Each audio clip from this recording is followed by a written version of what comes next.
sauvé et son salut. Lorsqu'une personne reçoit la foi et est sauvée, il peut perdre son salut s'il n'entretient pas. C'est comme Dieu nous donne un bébé, c'est une vie, mais on peut perdre le bébé si on ne l'entretient pas.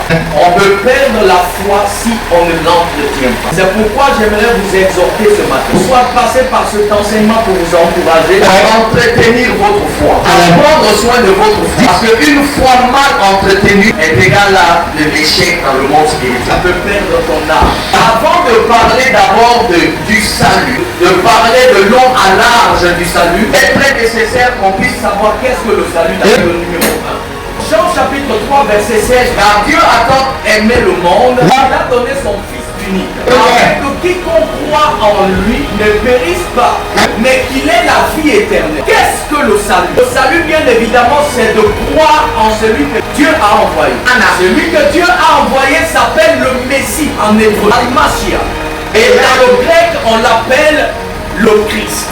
L'homme l'homme préparé, l'homme délégué, l'homme envoyé par afin de pouvoir apporter le salut à l'humanité. Le fait de croire en ce corps est déjà recevoir le salut. C'est automatiquement ce pourquoi dans le livre de Jean, chapitre 15, verset 3, il le déclare, vous êtes déjà purs à cause des paroles que vous entendez de ma bouche.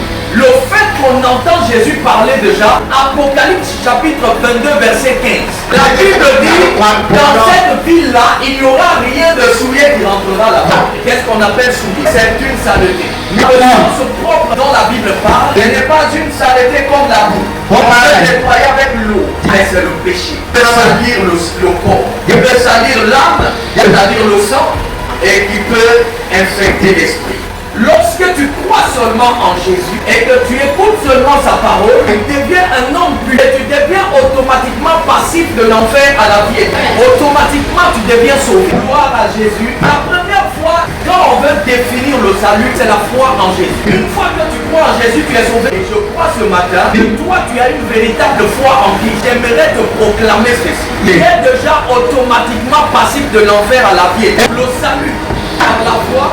Et lorsque tu reçois la nationalité d'un pays, même si que tu étais né aux États-Unis, tu viens en Guinée et tu prends la nationalité guinéenne, tu es automatiquement guinéen. Ou soit c'est bon, quand tu quittes par métro et tu montes là vers Kipé, en montant là à gauche, tu vas trouver l'ambassade des États-Unis. Une fois que tu franchis la porte, l'ambassade des États-Unis, automatiquement tu n'es plus en Guinée. Tu es dans le sol américain. Une fois que tu crois en Jésus, il y a une mutation rapide et automatique qui se crée. C'est plus rapide que l'éclair. Donc on retient que le salut, c'est la foi en Christ. Et si nous nous arrêtons seulement à la foi en Christ, c'est trop vague. Parce que quelqu'un peut se poser la question, mais qu'est-ce que la foi? Le salut, c'est la foi. Mais la foi elle-même, qu'est-ce qu'elle est?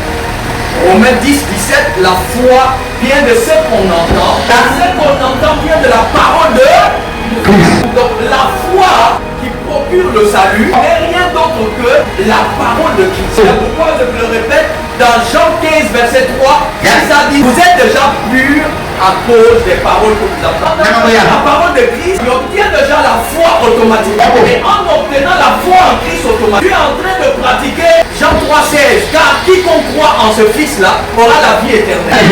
Si on s'arrête aussi seulement que à la parole, ça peut être aussi beaucoup vaste. Parce que si je te dis le salut, c'est la foi. Et le même salut, c'est la parole de Christ, car la foi vient de la parole. La parole qui procure la foi.